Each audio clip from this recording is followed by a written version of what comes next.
Hello, I'm Brandon Towne, and this is Art in the Digital World. This is a new show where we're going to be interviewing people who have various talents of artistic creations that they tend to kind of maybe use computers in some way. Maybe they use computers directly or they use it to promote their art. So we have our guest today who is Valerie Davidson, who I'm very close to, and she's a graphic artist. So why don't you tell us a little bit about kind of just the basic idea of what you do and what your world or what your place is in graphic art. So. Okay. Well, actually, thank you for having me on the show. I've been often asked if I'm a graphic artist or a graphic designer. And the premise of the topic of this show, Art in the Digital World, is perfect for that because I really tend to do a lot of digital work with my graphic design work, and I'm an artist, so I get to implement a lot of artwork digitally into that design work. As a graphic designer, I pretty much fill the bill for any kind of advertising or design work that might go into publications, books, as well as, you know, newsletters, brochures, business cards, designing logos, stuff like that. Great. Now, how did you get into it? How did you start doing this kind of work? Did you go to school? Or? Well, I did. Actually, I went to school originally to be a photographer. And what happened with that world back in the, I would say, early 90s is that it, you know, as well as the technology just kind of boomed, photography, I found, just wasn't going to be enough for me career-wise. So I went back to school and graduated in '96 from Modesto Junior College with my AA degree in graphic design. And still yet, again, with this technology advancing all the time, it just wasn't going to be quite where I wanted to be. So I went back to school for my BS in graphic design at the Art Institute in 2007. In fact, I graduated in 2 weeks. So. Good. So you're the second person who's been on the show who has sort of started off doing something kind of artistic and then gone to do something else. How do you feel that your experience as a photographer, and I'm assuming that you used film when Yes. then, kind of helped you with your graphic design knowledge in your work? Well, that's a fascinating question because I love to joke around that I roll my own. I used to roll my own film. I'd buy those 100 feet of film and roll my own little canisters, and we did do film. And how we would work that out back then was photography would be placed in the design work. It was also traditional, the color separations whenever you went to print. So a lot of my photography would be placed with other people's graphic design work, and of course in the darkroom that was all separated out and printed out. It really works to have some industry knowledge on photography, but nowadays it almost seems like it's not a necessity to have that kind of knowledge about photography to be in the graphic arts business. Okay. Can you tell us a little bit more detail about what it is to be a graphic, or what kind of techniques you use for graphic art? I mean, you talked a little bit photography, but what do you use? What do you use? A computer? Do you draw? How do you do it all? All of it. I actually I'm a huge advocate of drawing, and I believe that we call it in our industry thumbnails or brainstorming. I know writers call it brainstorming. What I generally will do is when I have a concept that I need to get down on the computer for the final project, it starts on paper. I think it's really important to have some knowledge or background in art to be able to implement what you're trying to convey as a message in the final art piece, to have that knowledge of being able to draw. So I draw a lot. I will do a lot of concept thumbnail sketches, and from there do up a couple of larger scale drawings with maybe some added color to it. And from there, I pretty much work in the industry with the Adobe Photoshop, Illustrator, InDesign programs. I've used Dreamweaver media and web design is not really my thing. So my favorite program that I use is the vector-based Illustrator program. It's this, and there again, 2-3 years have gone by and I've upgraded from CS3 to now I'm using CS5 because the industry is so rapid. It's always changing. Now, you and I have had a lot of discussions about the difference between Photoshop and Illustrator, and I'm not very good with Illustrator, but I understand the idea of the vector graphics. Maybe if you could, in your words, describe what it is. What does a vector graphic mean? What does that mean to use Illustrator as opposed to Photoshop, where you're taking a photo and you're kind of working on that photo, or if you're just drawing with a line? What's a vector graphic? Well, a vector graphic is actually a mathematical equation that you can create a line in Illustrator through vector art, size, any size you want, and you don't lose. It's a mathematical equation that gathers information as you make it larger or smaller without losing any of the impact of the smoothness of the line. In Photoshop, for instance, it's called a bitmap program, excuse me, and it's based on pixels, small little tiny squares, hundreds of thousands of different colors to be able to use on a photo in Photoshop to edit, whereas in Illustrator, we don't have that same capacity, although the colors are becoming more and more wide-ranged. It's incredible what you can actually create in a vector-based program. So a vector really is something, if I'm doing a logo design, for instance, and I want smooth lines, that I can use that logo as a 1-inch logo or a logo that may be on a billboard, I would create it in a vector-based program. Okay. Well, I think that we have some examples for you, and I don't know if you saw, but one of your photos is in the titles. I did see that. And it says vector graphics. Yeah. And so maybe we could show some of those Okay. and talk about what they are. And I'm really interested in vector graphics. I think it's a really cool thing, and I know that more and more websites are using it, more and more people are using it as opposed to bitmap, pixel-based graphics. So let's go ahead and play some of these pictures that you have. Okay. That was the Apple assignments that we had to do.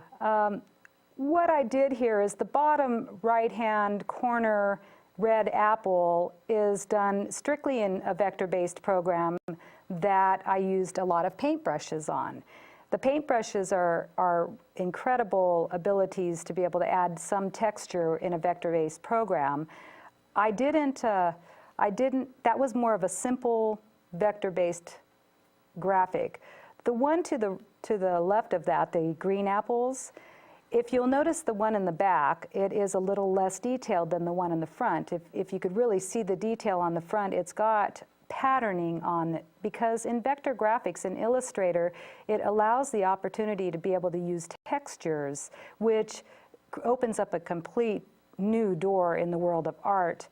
The one up above is actually a display of a lot of gradients and some texture-based fills, but I really used that one more to display the idea of being able to shear and turn the graphic of the apples into a shadow behind and be able to shear that and move it without losing any of the integrity of the apple.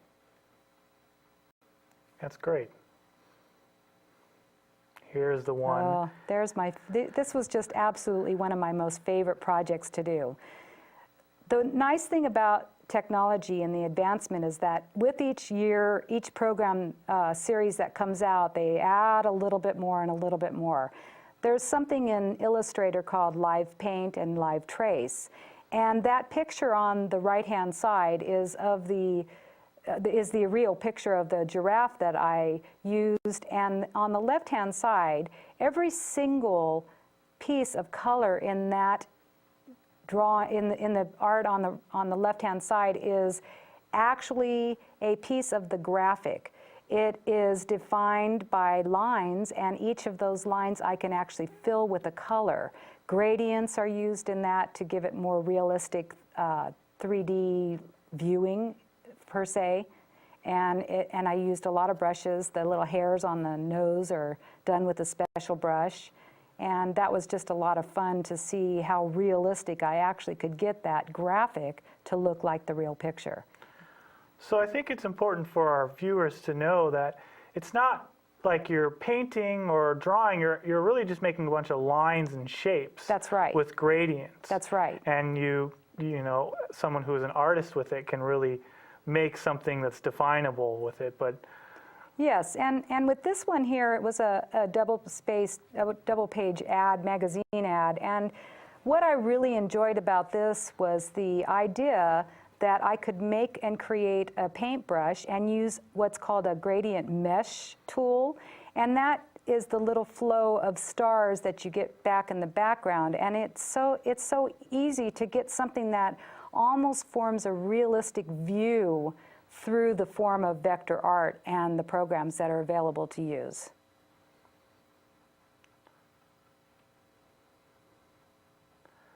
This is one of my favorites that you've done. I think you have a really wonderful style in it. Maybe tell me a little bit about how you kind of came up with that style, or what influenced you to do this. Well, this was a fun project too. In fact, actually this you may see all around town right now because the show for the dance is going to come up in 2 weeks. What I did here is strictly using vector pen tool and drawing first let me get back to the beginning. When I met with the client and found out that it was a modern dance and ballet, that's when the first concept actually starts taking place. The idea comes into my head, I saw the vision, and then I asked the client for color matches, what the actual costume colors were going to be.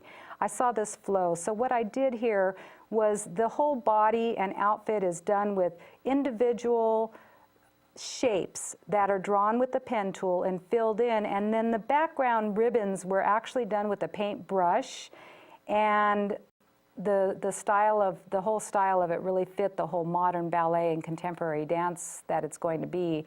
And I really did have to match up. This was interesting. I took color samples from her catalog of costumes and was able to match exact colors with the vector art. And that's what I love about this digital art, is that, you know, no longer do we have to guess at the color schemes. And I like the tickets in that one too. They're really cool. You have the tickets that match kind of the same style as a poster. Right. Now this one, correct me if I'm wrong, but the actual drawing is a hand drawn though. That is. This isn't really a vector. Well, and this is the wonderful part about being able to be an artist and a designer. I painted, that painting in the background is actually a watercolor, drawn in water and painted, and I was able to scan that photo in, or the drawing in, the painting, take it into Photoshop, do some little slight editing to enhance the picture itself, put that into Illustrator, create the outline and the text surrounding that actual mixed media. It's what we would consider a mixed media. The watercolor is taken into the Illustrator program, and then it's digitally formatted to make the book cover.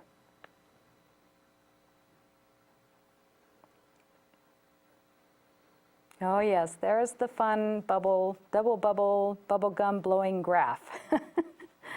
This was a lot of fun to do also, and there again, I started with many concept drawings that I looked at to decide what I wanted to do. The wonderful thing also about Illustrator and any of these digital programs is that it allows you to really adjust transparency.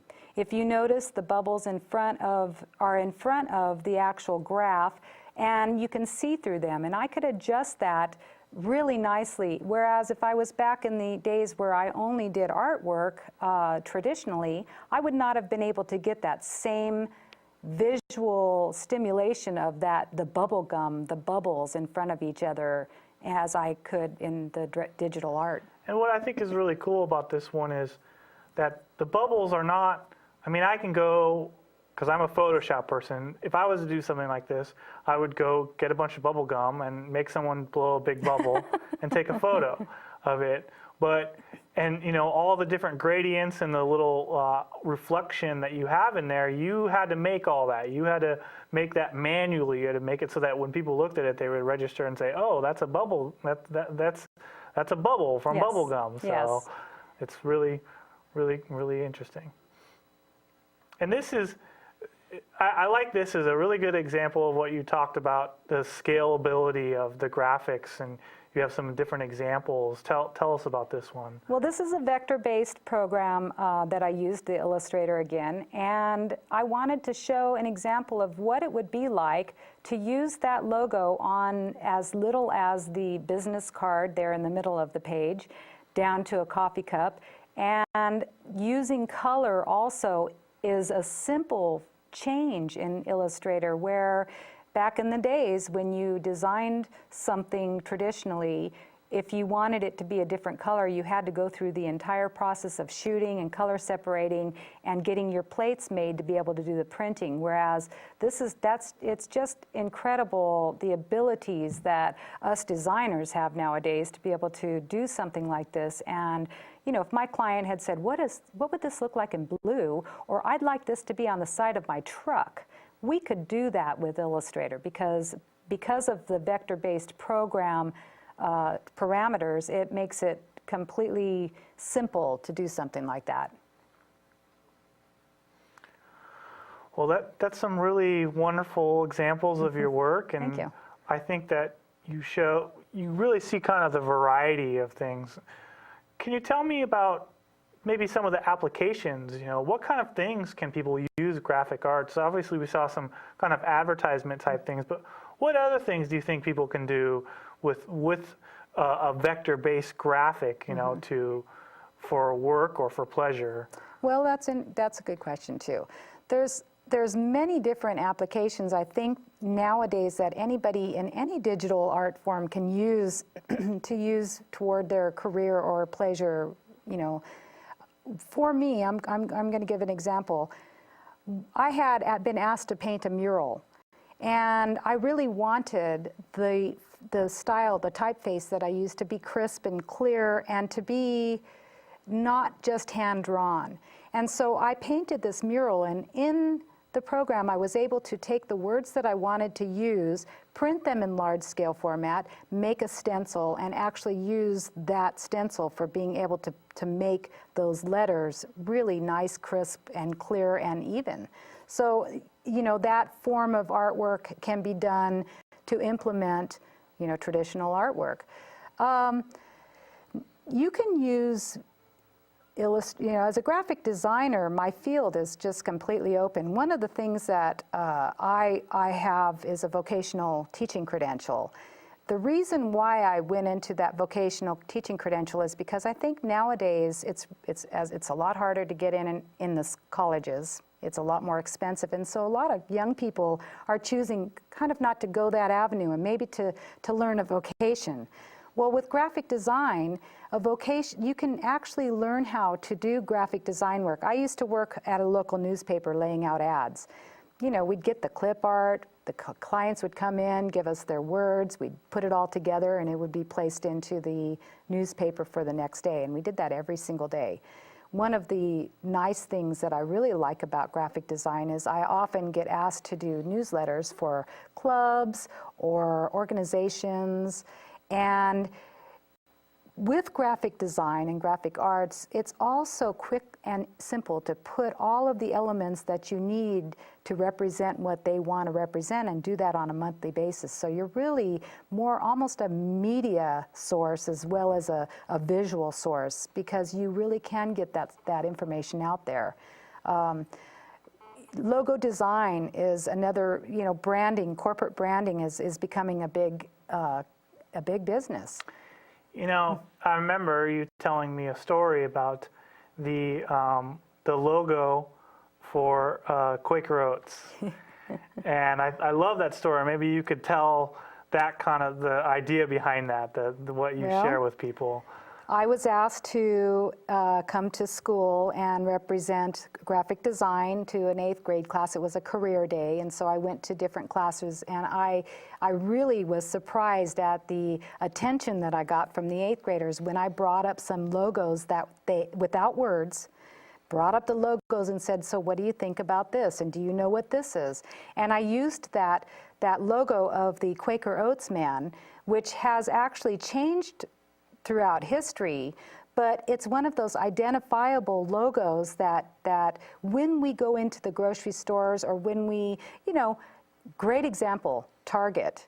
We are constantly seeing that red Target. There's no words. They don't even say on the commercials sometimes what that is, but that logo is known without any doubt that that's the Target logo. So when you're representing a company as a corporate branding or any kind of graphic design, what I try to do when I'm developing a graphic logo for somebody is to make it really identifiable so that when they put themselves out there, people will know who they are just based on that one little visual stimulus. And I love that about graphic arts. And it's just the Target logo is just a couple circles. Could be, yes. Or the Quaker Oats one is really interesting because, like, I always remember, I think of the baseball or like the sports logos and how they're the cutout, and on one side is color and the other side is the other color, and they're a cutout, and you see that shape.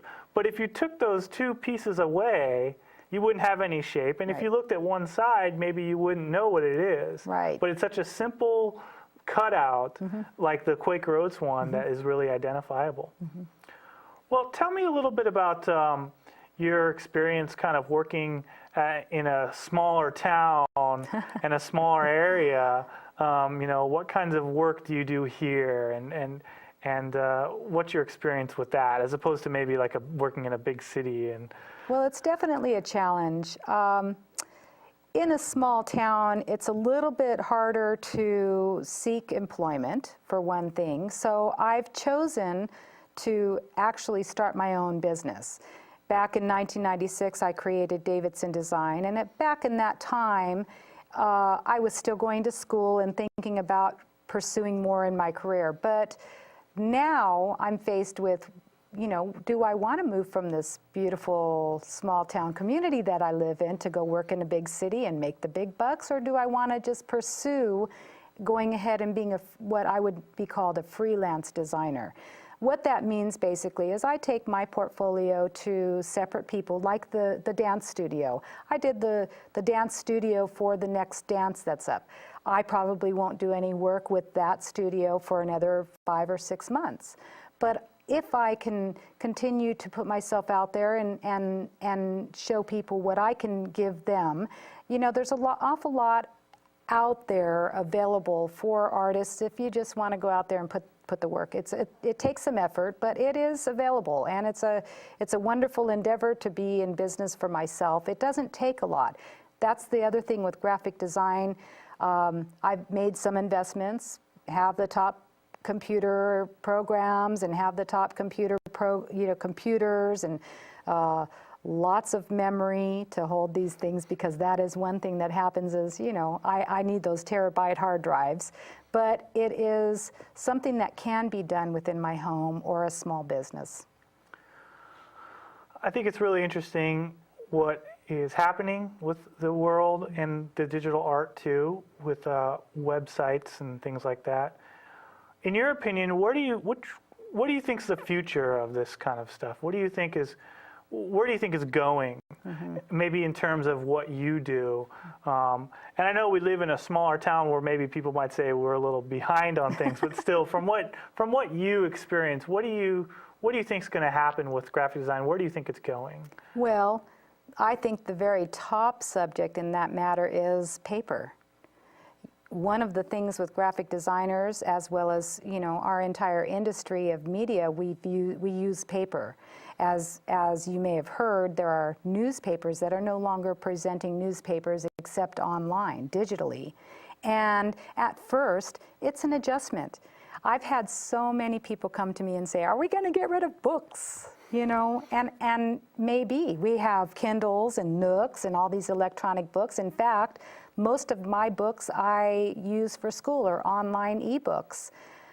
I'm not opposed to that idea because I believe that is the way that it's going to go, and I have that attitude kind of if you really want to fight it, you're really going to be left in the dust, because I believe that digitally we are in the beginning stages of what is to come in our future that I think is going to entail a whole lot of digital, a lot less of that physical paper, because let's face it, we really do have to think about, how much we tap our resources. And paper is one of those commodities that we have been tapping that we have to think about nowadays. So digitally, graphic design, graphic arts, the media itself, I believe, is rolling toward becoming a major outlet of all of our information.